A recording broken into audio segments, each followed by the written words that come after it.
Halo semuanya, Assalamualaikum warahmatullahi wabarakatuh. Selamat datang kembali teman-teman di channel Ardian Rahmiarno. Hari ini tanggal 30 Desember tahun 2024 dan bisa dikatakan ini merupakan penghujung tahun 2024. Pada kesempatan kali ini saya ingin sharing tentang mobil Daihatsu Zebra ataupun Espas yang ada di belakang saya ini. Kebetulan di penghujung tahun 2024 ini hanya di garasi teman-teman. Kemarin sempat melakukan perjalanan, tapi pada kesempatan kali ini di penghujung tahun 2024 mobil ini tidak saya bawa kemana-mana.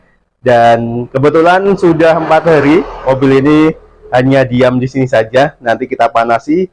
Serta pada kesempatan kali ini saya ingin sharing tentang pajak ya, terutama untuk opsen ataupun pajak tambahan yang katanya tambahnya sebesar 66%. Bagi teman-teman yang penasaran, bisa ditonton video ini sampai akhir. Selamat menonton dan semoga tetap bermanfaat. Nah, hari ini tanggal 30 ya, bulan 12, harinya hari Senin, jam 13 lebih 39 siang hari. Ini mobil sudah ada di sini sejak seminggu yang lalu, teman-teman. Dan terakhir keluar saya bawa itu tanggal 26 Desember. Jadi sudah 4 hari yang lalu, mobil tidak saya sentuh sama sekali. Kemarin sempat kehujanan juga, tapi tidak saya videokan sama sekali. Kali ini kita panasi ya, karena udah 4 harian mobil ini tidak saya nyalakan sama sekali. Dan sembari kita ataupun sebelum kita panasi, barangkali kita bisa cek beberapa komponen, terutama radiator dan juga cek komponen oli. Untuk radiator kita bisa cek, ini warnanya hijau jika teman-teman lihat. Dan tahun lalu tepatnya di bulan Agustus saya berganti ke coolant dan alhamdulillah sudah 1 tahun lebih ini aman, tidak ada masalah sama sekali. Temperatur cenderung nyandar GC karena termostat tidak dipasang. Saya mau masang masih ragu teman-teman, takut bautnya patah begitu, jadi saya biarin terlebih dahulu. Memang ada sedikit kekurangan kalau misal kita tidak memasang termostat. Yang pertama, otomatis suhu ideal tidak tercapai dan mesin cenderung overcool ya. Ini kita coba buka. Nah, ini warna hijau dan tutupnya juga masih bagus, tidak ada karat-karatnya sama sekali, padahal udah 1 tahun lebih nih. Masih kelihatan seperti baru. Kita tutup kembali. Dan bagi teman-teman yang pengen tahu gimana caranya beralih ke coolant, saya sudah bikin videonya, barangkali nanti saya sertakan di kolom deskripsi ya. Kondisi cuaca siang ini seperti biasa, mendung dan berawan tapi tidak turun hujan. Ini salah satu cara untuk mengantisipasi karena posisi parkir saya miring teman-teman. Saya tambahin blok ya, nih di kedua rodanya, baik itu di sebelah kiri dan sebelah kanan. Nih saya tambahi. Dan saya tidak mengaktifkan handrem ataupun rem tangan dikarenakan ini terkena hujan. Rodanya ini pasti kena air hujan ya, karena tidak ada atapnya dan takut lengket. Jadi saya tidak mengaktifkan rem tangan. Saya hanya memasukkan gigi pada posisi 1 ya. Gigi saya masukkan ke posisi 1. Kita netralin terlebih dahulu sebelum kita hidupkan. Untuk oli, minyak rem barangkali ya, minyak rem alhamdulillah aman. Terakhir kali saya servis sendiri, saya ganti master rem sendiri, videonya juga ada di channel ini, barangkali saya sertakan juga di kolom deskripsi ya teman-teman ya. Nih minyak rem kemarin sempat habis-habis juga dikarenakan ada kebocoran pada bagian seal bawah, master rem bawah ya.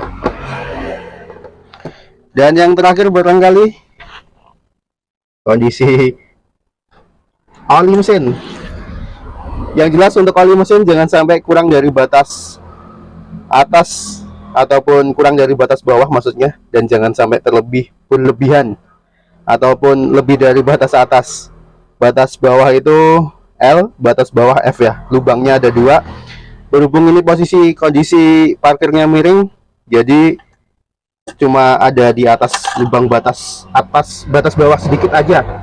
Jadi ini masih aman ya. Yang jelas untuk oli wajib dicek juga, jangan sampai kehabisan karena mobil sudah berumur. Untuk masalah delco kemarin saya sempat bikin videonya, teman-teman juga bisa tonton, barangkali linknya saya sertakan di kolom deskripsi juga. Nih delco, saya masih menggunakan platina ya,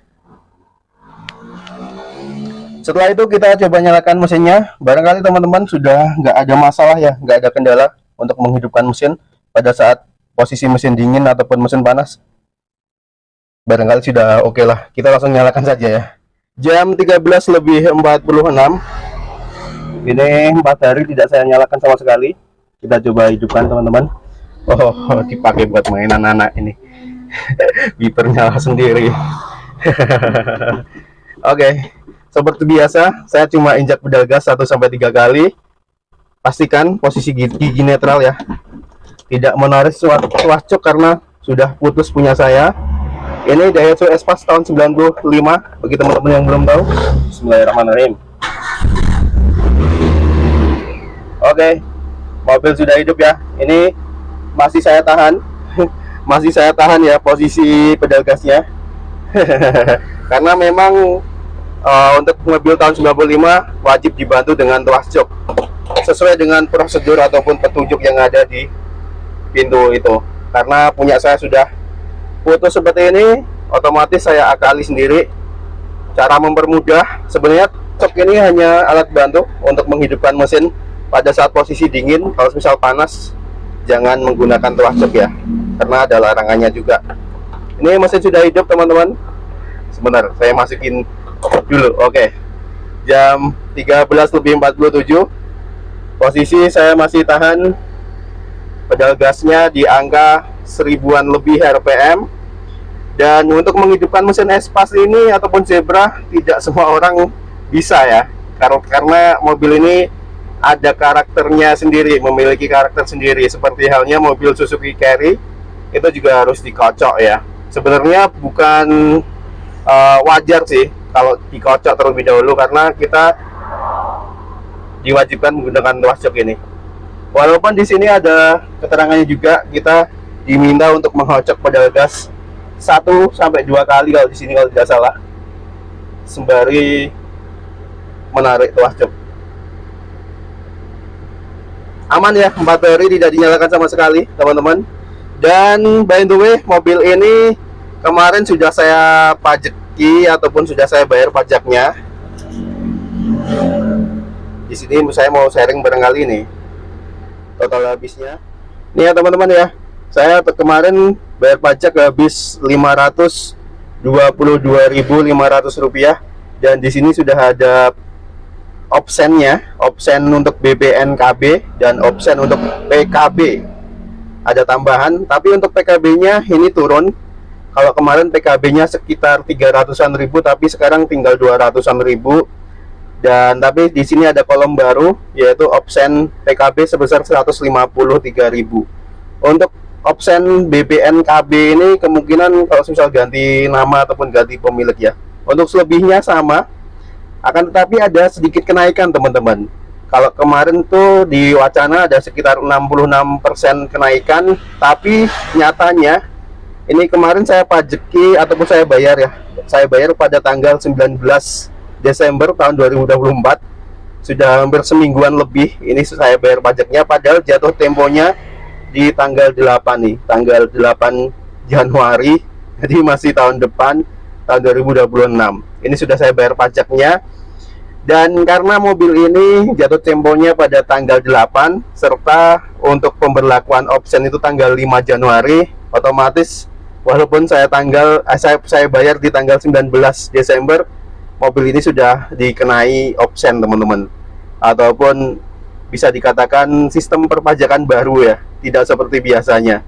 Kalau semisal biasanya tidak ada option itu, saya hanya habis sekitar 474.000, di angka 400-an ribu, tapi berhubung ada pemberlakuan option sekitar katanya sih 66%, tapi untuk aktualisasinya ataupun penerapannya di Kabupaten Wonogiri ya, karena saya berada di Kabupaten Wonogiri dan ini Samsat Provinsi Jawa Tengah, sekitar barangkali naiknya berapa persen saja, nggak nyampe, barangkali sekitar 10% ya, nggak nyampe 66%.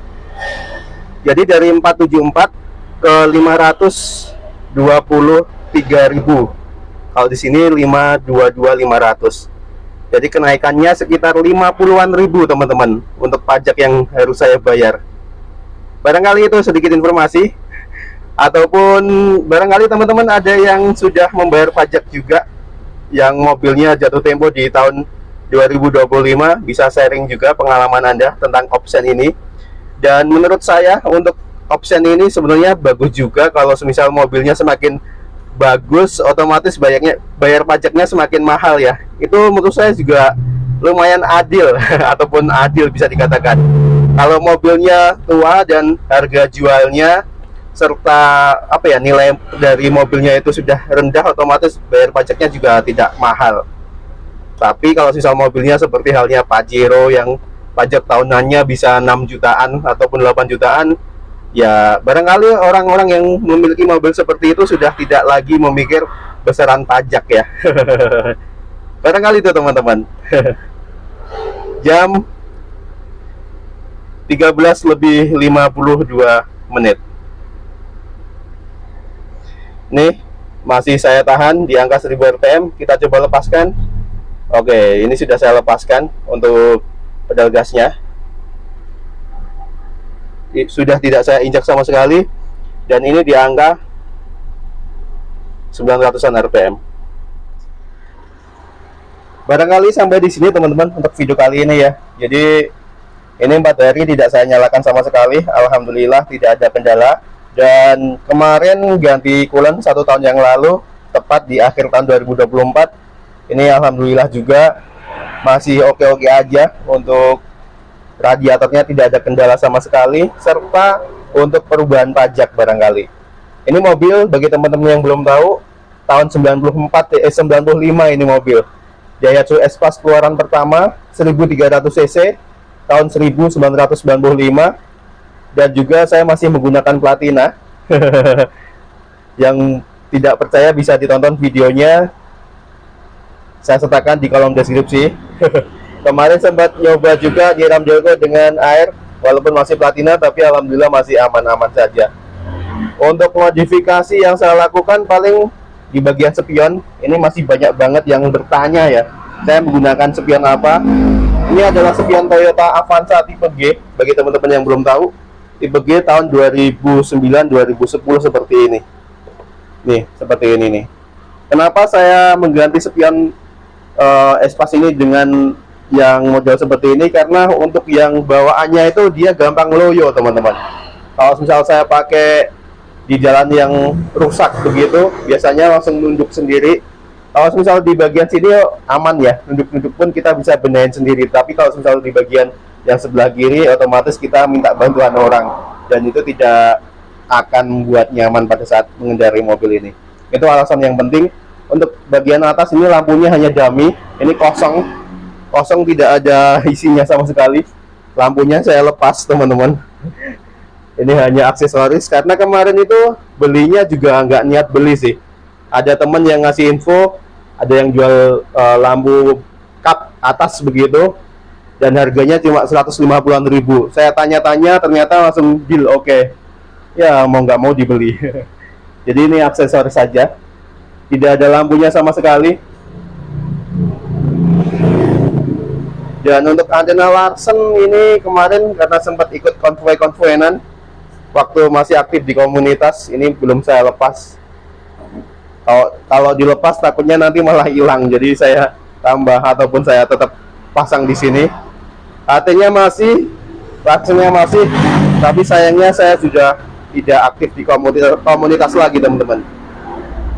Saya terakhir kali ikut komunitas, join komunitas itu barangkali tahun 2018-19 itu pokoknya.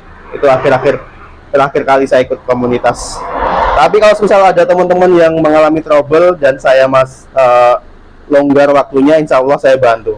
Dan kemarin sempat membantu juga teman-teman yang mengalami trouble di dekat rumah, terutama kalau misal ada waktunya dan pas saya longgar, jika ada teman yang trouble dan saya masih bisa membantu, insya Allah saya bantu. Karena saya juga walaupun sudah lumayan lama memegang mobil ini sejak tahun 2013, bisa dikatakan saya juga belum begitu mahir ya untuk Daihatsu Espace ini. Karena mobil Daihatsu Zebra ataupun Espace ini ada banyak banget variannya, mulai dari hijat Zebra, Espace ini, terus lanjut lagi ke Zebra teman-teman. Jadi variannya ada banyak banget. Ada yang 1300 cc, 1600 cc, 1500 cc, ada yang sudah injeksi bahkan. Nah, ini mobil yang saya pakai ini masih karburasi, masih standaran pokoknya. Dan 1300 cc itu bisa dikatakan enak-enak aja dioprek. Oke teman-teman, barangkali kepanjangan videonya di akhir tahun 2024 ini. Semoga di tahun 2025 kita semua menjadi jauh lebih baik daripada 2024. Barangkali itu, dan doa-doa ataupun keinginan kita yang belum terwujud, semoga di tahun 2025 bakal kesampaian. Amin ya robbal alamin. Sampai di sini dulu teman-teman, jam 13 lebih 58. Nih, semoga bermanfaat ya sharing singkat saya sembari manasi mobil. Ini masih hidup, kita matikan. Semoga bermanfaat. Jangan lupa klik like jika Anda menyukai video ini, dan subscribe ke channel Ardiansah Merno bagi yang belum, serta nantikan terus video saya selanjutnya. Terima kasih. Wassalamualaikum warahmatullahi wabarakatuh. Terima kasih sudah menonton.